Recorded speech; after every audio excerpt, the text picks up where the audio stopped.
फिर ले सकता है। ठीक है, ठीक है सर। आज हमने स्टार्ट लेना है अबाउट लास्ट उसमें हमने डिस्कशन की थी अबाउट रिक्वायरमेंट और प्रॉब्लम डेफिनेशन के हवाले से थोड़ी सी बात की थी, और थोड़ा सा हमने डिस्कस किया था कि गेन एग्रीमेंट क्या चीज़ है अल्टीमेटली। फिर उस स्टेक होल्डर के साथ जो आपकी एसोसिएशन होती है इन टर्म्स ऑफ अंडरस्टैंडिंग रिक्वायरमेंट्स, और इस हवाले से जो आपको प्रॉब्लम समझ आती है तो प्रॉब्लम को डिफाइन कैसे करते हो, फिर उसकी डेफिनेशन के हवाले से एक एग्जांपल हमने देखी थी, एक फॉर्मेट पे डिस्कशन की थी। आप प्रॉब्लम डेफिनेशन इस फॉर्मेट के थ्रू यूज़ कर सकते हो। फिर हमने बात की थी कि रूट कॉजेस के हवाले से थोड़ी सी बात की थी, फिर आज थोड़ी सी और डिटेल में बात करेंगे कि what are the root causes of understanding या understanding the problem behind the problem. उस हवाले से थोड़ी सी बात है। तो जो टर्मिनोलॉजी यूज होती है कि understanding problem behind the problem, तो उसमें आप सवाल पूछते हो, you ask questions about things. ठीक है, तो आप चीज़ों के हवाले से क्वेश्चन पूछते हो। लाइक फॉर एग्जांपल मैं कहता हूँ कि there is need of a calculator, एक सॉफ्टवेयर आप बना रहे हो और उसमें आप कहते हो कि there is a need of software that is to create a calculator. तो आप कैलकुलेटर में फिर question you start asking questions from the stakeholder और द कस्टमर। आप उससे पूछते हो कि अच्छा what do you need from the calculator. Okay, he will answer you, for example, that I need addition from the calculator. This is actually you are understanding the problem behind the problem. Now you will ask again a question. Okay, in addition, which sort of addition you want to have in your calculator? He will answer that. Okay, I need a addition of two numbers. Then you will ask addition of two numbers, so on and so forth. In order, this asking and asking again and again the questions are for the reason that you are trying to gather data, and this gathering of the data which will eventually convert into an meaningful information will make you realize to understand what actually the problem is. And this is how we understand a problem, or this is how we define a problem. ठीक है, तो उसके लिए फिर आप लोग क्या करते हो, रूट कॉजेज ढूंढने की कोशिश करते हो कि where actually the problem is in the current system, irrespective that current system is an modification is an existing software based system or it is an existing manual system। उसके उससे हट के आप ये देख रहे हो कि what is actually the cause to have that particular problem। आप उस कॉज को आइडेंटिफाई करो, उस कॉज से रेलेवेंट लोगों को आइडेंटिफाई करो, उससे रेलेवेंट प्रॉब्लम एनालाइज करो, उससे रेलेवेंट लोगों के पास जाके, उनसे रेलेवेंट कस्टमर के पास जाके आप उस प्रॉब्लम को समझने की कोशिश करो। इसमें फिर हमारे पास एक डायग्राम आती है, उसको हम कहते हैं फिश बोन डायग्राम। ठीक है, fish bone diagram actually use होती है कि आप root causes of the problem को किस तरह समझ सकते हो या आप समझने की कोशिश करते हो। तो उसमें फिर हम डिवीजन ऑफ द प्रॉब्लम करते हैं, फिर उसमें हम फोकस रखते हैं। सबसे पहले जो फिशबोन डायग्राम यूज करते हो तो वो डिटरमिन करता है कि what are the root causes of a problem। तो root causes of a problem you will realize by asking the different questions from the stakeholder। उसके बाद फिर आप देखते हो कि your focus is on a specific issue। ठीक है, without to resorting to complaints and irrelevant discussion। आप क्या करते हो जब आपकी प्रॉब्लम समझने की जाते किसी मिस्त्री के पास जाते हो, आप उससे कहते हो कि मेरी गाड़ी में इशू है, तो आपसे पूछता है कि अच्छा इशू कहाँ पे है, तो आप कहते हो कि इशू ये फ्रंट टायर के पास है, जिसको हिस्सा भी कहते हैं। तो फ्रंट टायर के पास है। अब आपका जो मिस्त्री है he will never ask you question about अच्छा पिछला दरवाजा ठीक बंद होता है कि नहीं होता। This is irrelevant question, this is irrelevant discussion about understanding a particular और अ स्पेसिफिक प्रॉब्लम। आप क्या करते हो, आपका मिस्त्री आप टायर के पास आएगा, अच्छा यहाँ पे क्या आपको फील होता है कि क्या चीज़ आपको होगी, देर is a sound coming out of this particular portion. तो वो कहेगा ठीक है, साउंड हो सकता है बेरिंग की आवाज़ हो सकता है शॉक की आवाज़ हो। फिर वो आपसे फर्दर क्वेश्चन करता है कि जब गाड़ी नॉर्मल ट्रेंड पे चल रही हो, नॉर्मल रोड पे चल रही हो, तो तब आवाज़ आती है कि नहीं, खड्डों में चलते हो तब आवाज़ आती है। Now this is asking a specific, और this is concentrating over a specific issue. आप स्पेसिफिक इशू पे कंसंट्रेट कर रहे हो और स्पेसिफिक इशू के हवाले से आप क्वेश्चन कर रहे हो, irrespective of complaining about XYZ things और इंडल्जिंग इनटू इररिलेवेंट डिस्कशन। तो आपका फोकस क्या होता है, उस पर्टिकुलर उस स्पेसिफिक इशू के हवाले से होता है। फिर आप क्या करते हो, identify areas where there is a lack of data. जब आप प्रॉब्लम डोमेन को समझते हो तो आप सबसे पहले ये चीज भी देखते हो साथ साथ कि यहाँ पे तो इंफॉर्मेशन मुझे मिल रही है, लेकिन यहाँ पे कौन कौन से स्टेक होल्डर्स हैं, वो कौन कौन सा पार्टिकुलर रेलेवेंट डाटा है जो मुझे रिक्वायर्ड है लेकिन वो इस वक्त अवेलेबल नहीं है। तो उसको कहते हैं कि उस एरिया को, उस पार्टिकुलर डोमेन को भी डिफाइन करो, उस पार्टिकुलर स्टेक होल्डर को भी आइडेंटिफाई करो जहां से आपको वो रेलेवेंट इंफॉर्मेशन नहीं मिल रही। तो where the data is lacking, you have to identify that particular area in order to understand the root cause for that particular problem। ठीक है, तो आपने एरिया भी आइडेंटिफाई करना है। For each node think what could be its causes, add them to the tree. आगे diagram आ रही है तो चीज आपको बेहतर तरीके से समझ आ जाएगी कि इसका मतलब क्या है। Pursue each line of causality back to it root cause. आप हर एक लाइन को, आगे डायग्राम है तो आपको फर्दर बेहतर तरीके से समझ आ जाएगी कि ये क्या एक्चुअली है। Consider grafting relatively empty branches onto the others, and consider splitting up crowded branches या overcrowded branches, उसको आप split करते हो into further branches। ठीक है, तो consider which root cause are more likely to merit further।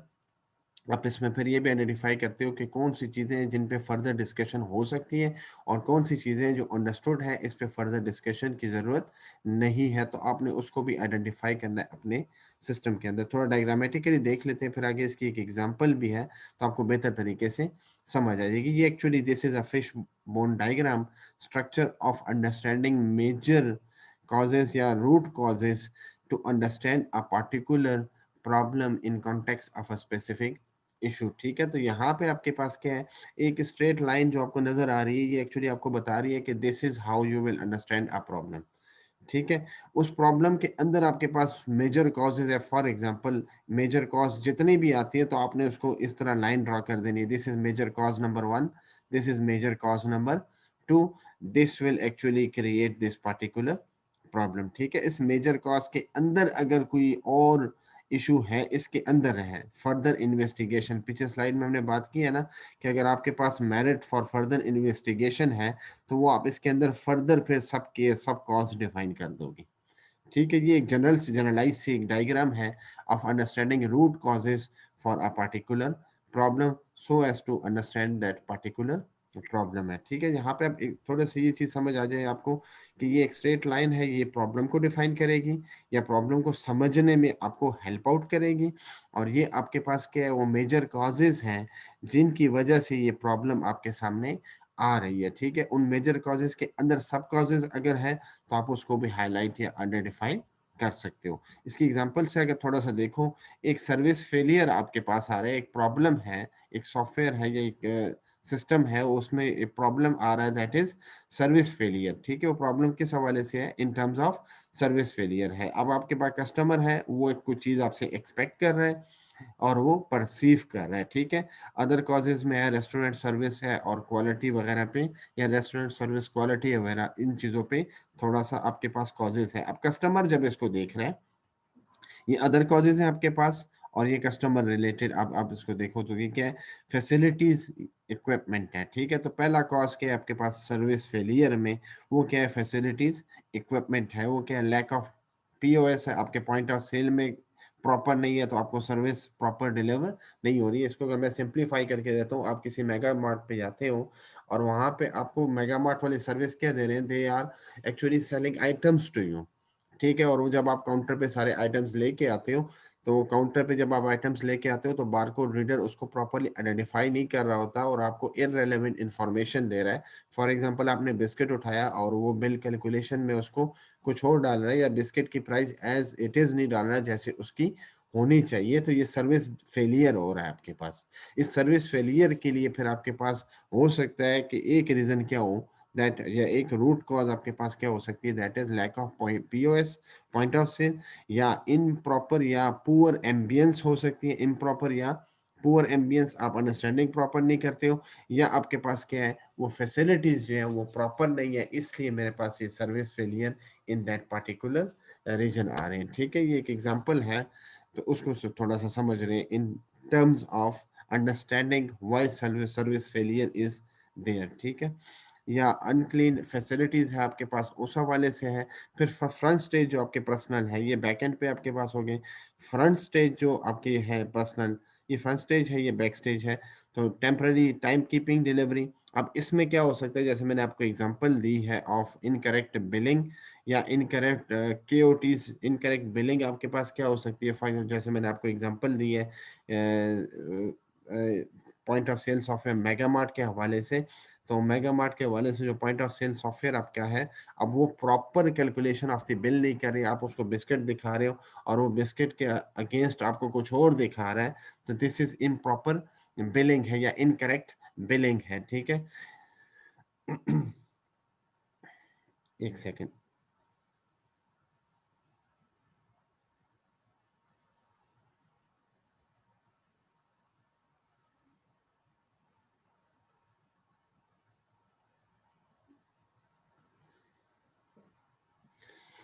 ठीक है, फिर इनकरेक्ट डाटा कीड इन, फॉर एग्जांपल आपने डाटा कुछ और दिया हुआ है, वो आपको कुछ और इंफॉर्मेशन दे रहा है, तो इस हवाले से भी आपके पास क्या है, this is incorrect, this will again give you the service failure.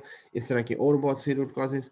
तो ये पहली रूट कॉज फैसिलिटी इक्विपमेंट, आपके पास वो इक्विपमेंट अवेलेबल ही नहीं है या वो फैसिलिटीज आपके पास अवेलेबल ही नहीं है। दूसरा क्या है, फ्रंट स्टेज, जो आपका फर्स्ट डायरेक्ट पर्सन है जो कम्युनिकेट करेगा, वो आपके प्रॉपर बिलिंग नहीं करके दे रहा, या वो आपको वो इन्फॉर्मेशन नहीं दे रहा जो इन्फॉर्मेशन एक्चुअली रिक्वायर्ड होती है, या जो आप प्रोसीजर्स यूज कर रहे हो, ठीक है, जो इनएडुकेट और पुअर प्रोसीजर्स, ट्रेनिंग प्रोसीजर्स आपके ठीक नहीं है, अनटाइडी और अनकेप्ट, ये एक रेस्टोरेंट की एग्जांपल है तो उस हवाले से है। Absence of formal complaint handling procedure, तो इसकी वजह से आपके पास क्या हो सकता है, there is a service failure, ठीक है। तो ये एक्चुअली हम इस प्रॉब्लम को समझ रहे हैं और उसके लिए हमारे पास रूट कॉज के प्रोसीजर है। रूट कॉज के आपके पास फ्रंट स्टेज पर्सनल है, रूट कॉज आपके पास क्या है, फैसिलिटीज इक्विपमेंट है। रूट कॉज आपके पास क्या हो सकते हैं, अदर कॉजेज के अंदर, वो ये कस्टमर रिलेटेड है और ये अदर कॉजेज है, ठीक है।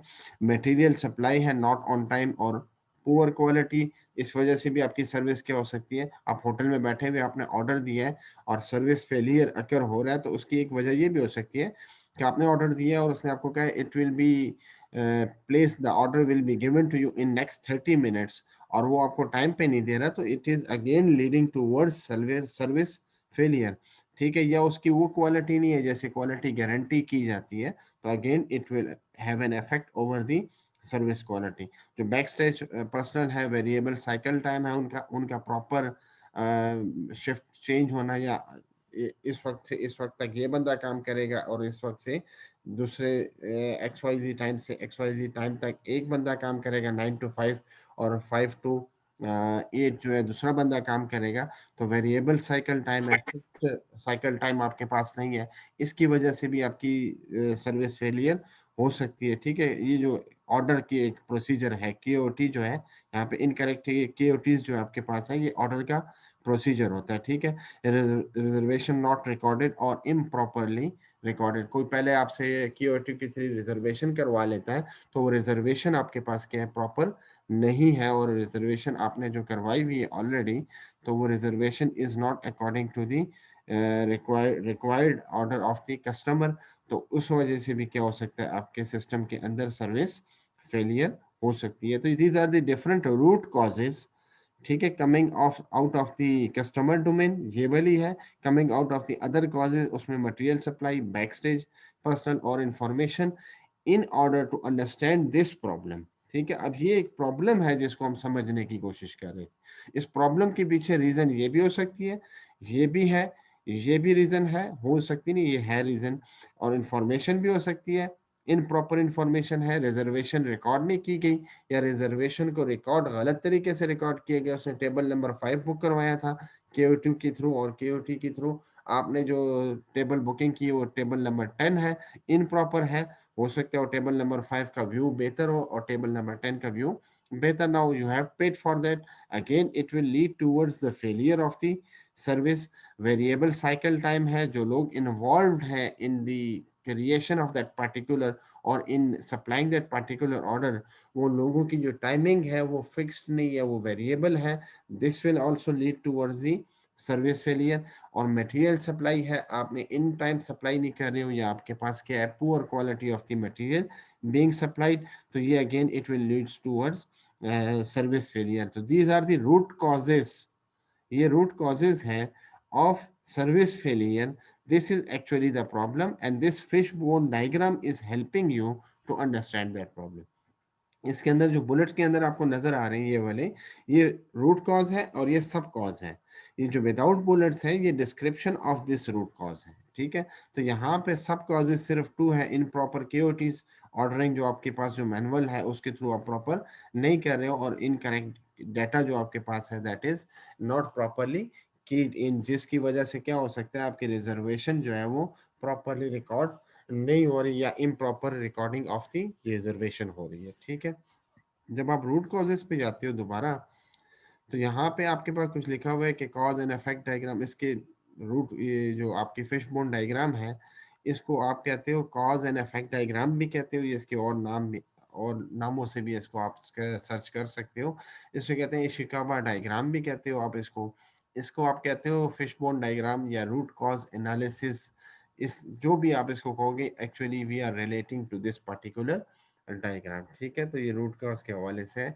जो चार्ट है आपके पास, नॉर्मली हम लोग फ्लो चार्ट यूज करते हैं टू अंडरस्टैंड, यहाँ पे फ्लो चार्ट है, इंफॉर्मेशन फ्लो है of understanding how the system is defining a particular problem in the context of the root causes defined for that particular problem, ठीक है।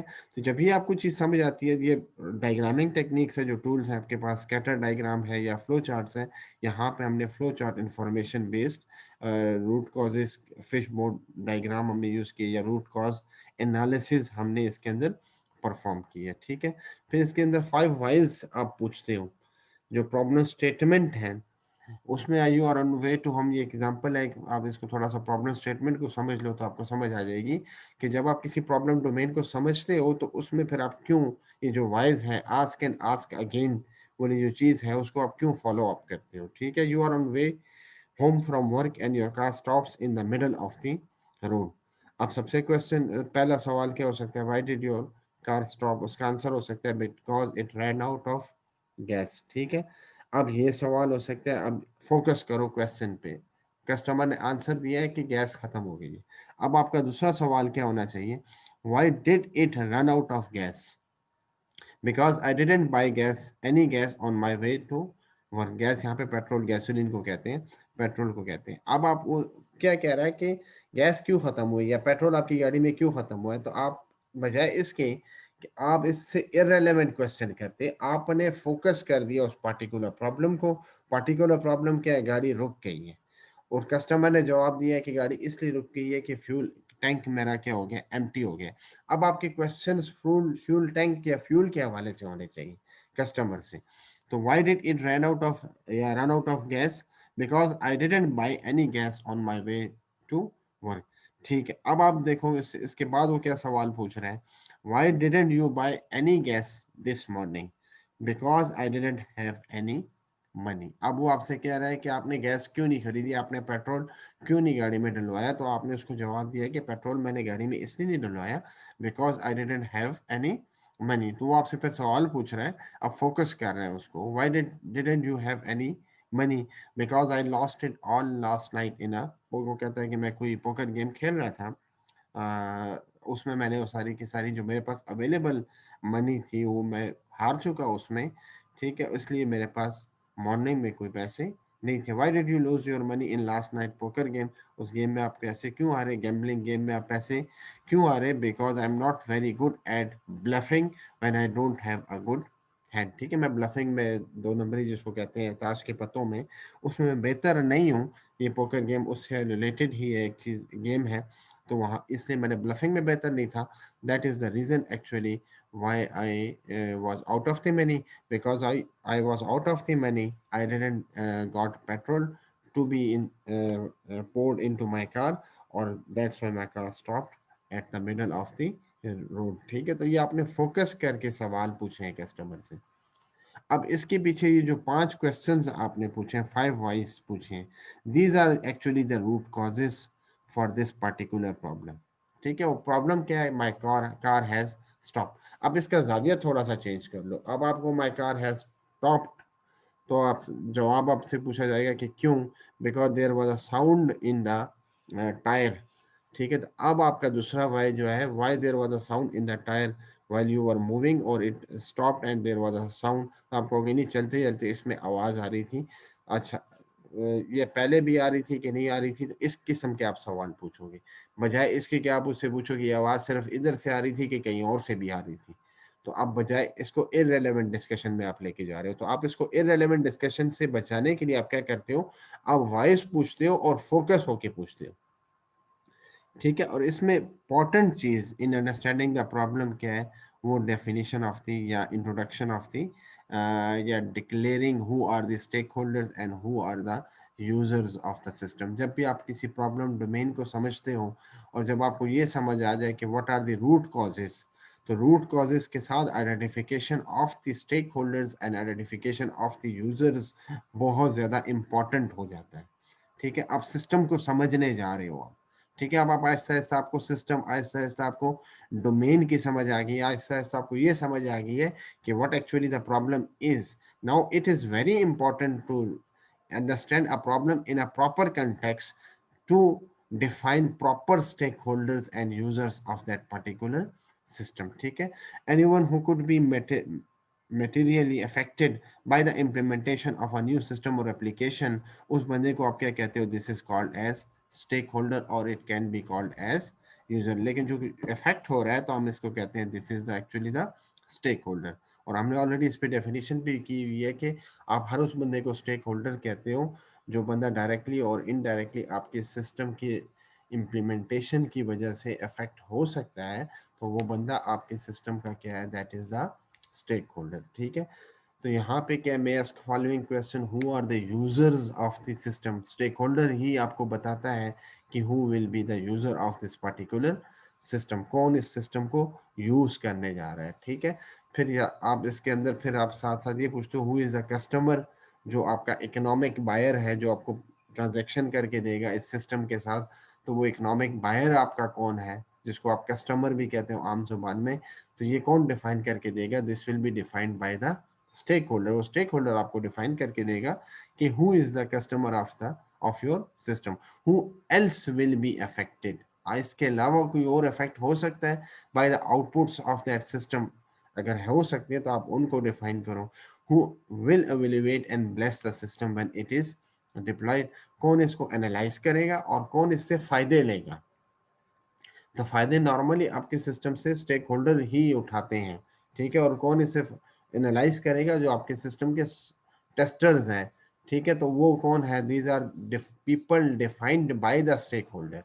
ये वो लोग हैं जिनको डिफाइन या जिनको प्लेस किसने किया होता है, स्टेक होल्डर। वो खुद भी हो सकता है स्टेक होल्डर, वो किसी को हायर भी कर सकता है। ठीक है, आर देयर एनी इंटरनल और external users of the system, जो कि यूजर आपने डिफाइन कर लिए हैं, तो कुछ users with in the system होंगे, कुछ यूजर सिस्टम को एप्लीकेशन लेवल पे यूज करेंगे, कुछ यूजर सिस्टम को बैकएंड पे भी यूज करेंगे, जो डाटा फीड कर रहे होते हैं वो भी तो सिस्टम के यूजर होते हैं। जैसे फॉर एग्जांपल एक प्रोडक्ट है मेगा मार्ट में, एक्स वाई जी के नाम से एक प्रोडक्ट है, तो उस एक्स वाई जी नाम के प्रोडक्ट को इंटर भी तो करना है सिस्टम के अंदर। तो ये आपका फ्रंट एंड यूजर नहीं है सिस्टम का, ये आपका बैक एंड यूजर है ऑफ द सिस्टम। ठीक है, इसको इंटरनल यूजर कहते हैं। ठीक है, जो आपके डाटा फीड कर रहा है इनटू द सिस्टम। ठीक है, और एक्सटर्नल यूजर उसको एप्लीकेशन या सर्विस लेवल पे यूज करता है। Who needs whose needs must be addressed, तो obviously they are the stakeholder and users of the system, जिनकी आप रिक्वायरमेंट्स या जिनकी ज़रूरतों को आप क्या करते हो, एड्रेस करने की कोशिश करते हो। Who will maintain the new system, वो डिपेंड करता है कि आप इसको मेंटेनेंस की तरफ लेके जाते हो कि नहीं लेके जाते हो। ये सारे के सारे क्या है, these are the stakeholders और users defined for a system. Is there anyone else, इसके अलावा कोई और है यूजर या कोई और स्टेक होल्डर है जिसको आइडेंटिफाई नहीं किया गया, but that can be a user, potential user, और that can be a potential stakeholder. ठीक है, तो जब आपको प्रॉब्लम डेफिनेशन की समझ आती है, जब आपको ये समझ आती है कि उसका कॉन्टेक्स्ट समझ आता है, जब प्रॉब्लम का डोमेन समझ आता है, तो आपको उसकी कॉजेज समझ आ जाती है। जब आपको प्रॉब्लम के रूट कॉजेज समझ आती हैं, तो अब आप इस पोजीशन में होते हो to define stakeholders and users of the system. जब, और ये स्टेक होल्डर और यूजर्स ऑफ द सिस्टम तब आप डिफाइन प्रॉपरली कर सकते हो जब आपको already proper understanding of the problem of that particular system already आपको क्या हो, क्लियर हो। ठीक है, इसके बाद आप इस पोजीशन में होते हो to define boundary of the system. The system boundary defines the border between the solution and the real world that surround the solution. ठीक है, तो ये आपका सोल्यूशन है, this one is your solution. ठीक है, और ये सोल्यूशन या ये this is the solution and this solution is gathered by the surrounding. ठीक है, तो ये सोल्यूशन है, इस सोल्यूशन के साथ ये एक्सटर्नल आपका हो गया, जो एक्सटर्नल यूजर है आपका। ठीक है, और ये अगर अदर सिस्टम के साथ ये नेटवर्क है तो ये आपका सिस्टम है, सॉफ्टवेयर है, और ये अदर सिस्टम है जिसके साथ वो नेटवर्क का हिस्सा बन के ये इंटरेक्ट करेगा या ओवरऑल सिस्टम बनाएगा। तो this will be your internal user, ये आपका इंटरनल यूजर बन जाएगा, ये आपका एक्सटर्नल यूजर बन जाएगा, और जो जो लोग इससे अफेक्ट होंगे वो आपके क्या बन जाएंगे, they will be the stakeholders of this system. ठीक है, तो ये एक सिस्टम बाउंड्री आप डिफाइन कर देते हो, सिस्टम की हद, हद इसको कहते हैं कि ये सिस्टम इस प्रॉब्लम से रिलेटेड है, इससे हट के ये सोल्यूशन प्रोवाइड या ये नहीं करेगा, या ये सिस्टम इस पार्टिकुलर डोमेन में इस स्पेसिफिक एरिया को कंसिडर कर रहा है, इसके अलावा ये किसी भी चीज़ को डिफाइन नहीं करेगा। जैसे फॉर एग्जांपल मैं आपको कहता हूँ website, a website for a school. ठीक है, जब मैं कहता हूँ वेबसाइट फॉर अ स्कूल, अब मैं सिस्टम की बाउंड्री एक्चुअली डिफाइन कर रहा हूँ कि वेबसाइट तो है लेकिन this website is for a school. अब ये स्कूल के लिए वेबसाइट है, अदर देन स्कूल ये वेबसाइट किसी भी चीज़ के लिए नहीं होगी। ठीक है, तो इसकी थोड़ी सी एग्जांपल देख लो, डिफाइन दी, या इसको और जाविये से थोड़ा सा देख लो, तो डिफाइन द सिस्टम बाउंड्रीज। ठीक है, तो आपकी ये सिस्टम है, ये न्यू सिस्टम अगर एग्जिस्टिंग सिस्टम के बेस पे बना है तो आप उसको legacy, as a legacy system, इसके अंदर उसका कुछ पार्ट जो है जो एग्जिस्टिंग सिस्टम का है, that will be the part of the new system. ठीक है, वो न्यू सिस्टम आपका कम्युनिकेशन भी करेगा, न्यू सिस्टम आपकी रिपोर्ट्स भी जनरेट करेगा, which of this will be the actors in our system. ठीक है, वो भी डिफाइन हो जाएंगे in the form of the users. इस न्यू सिस्टम को इसमें अगर चेंजेस आ रही है तो उसको मेंटेन भी किया जाएगा, और अगर ये न्यू सिस्टम किसी और सिस्टम का हिस्सा है तो अदर सिस्टम्स को भी ये इंटरेक्शन करेगा। तो ये जो हद डिफाइन हो रही है, ये जो कॉन्टेक्स्ट डिफाइन हो रहा है, जिसके अंदर वो अपने यूजर, अपनी मेंटेनेंस, अपनी कम्युनिकेशन, अपनी रिपोर्ट्स, अपने एग्जिस्टिंग सिस्टम को उठा के जो आप सिस्टम बना रहे हो, this is actually the definition of the system boundary. जब मैं सिस्टम बाउंड्री डिफाइन करता हूँ तो मैं इसमें कुछ प्रोपोर्शन अगर एग्जिस्टिंग सिस्टम है तो वहाँ से भी एक्वायर कर सकता हूँ।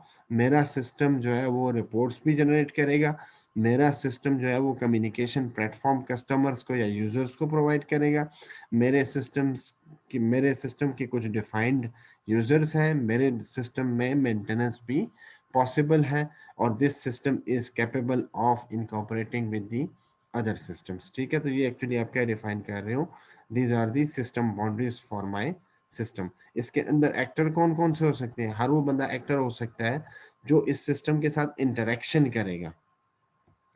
ठीक है, तो एक्टर कौन है, this is not part of the system. Actor हमेशा जो है, जैसे मैंने यहाँ पे इस डायग्राम में, this is the actor, user who will use this system. तो this user is not part of this system. ठीक है, वो ये फंक्शन रिक्वायरमेंट या ये इसकी नॉन फंक्शन रिक्वायरमेंट नहीं है user, this is something external entity who will interact with this system to use this system. वो इस सिस्टम को यूज करेगा तो उसको हम कहते हैं दिस इज यूजर। ठीक है, और इसको हम कहते हैं this is actually called as actor.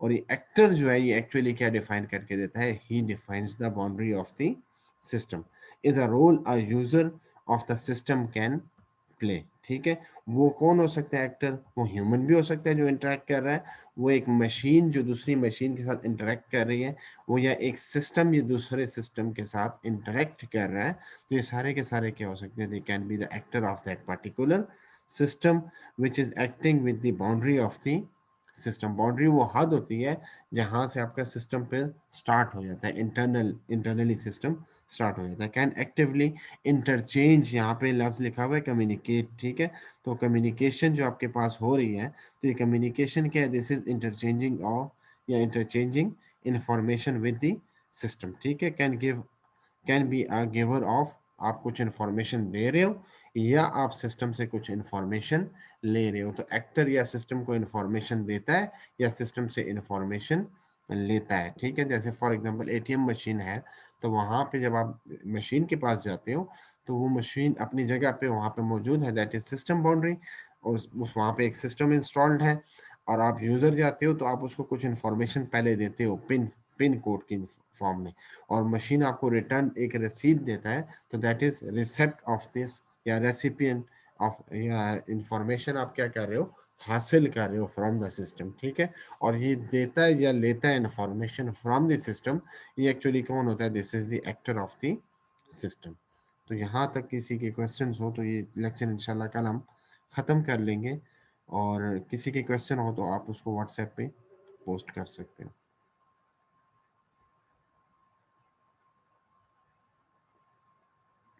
Thank you very much.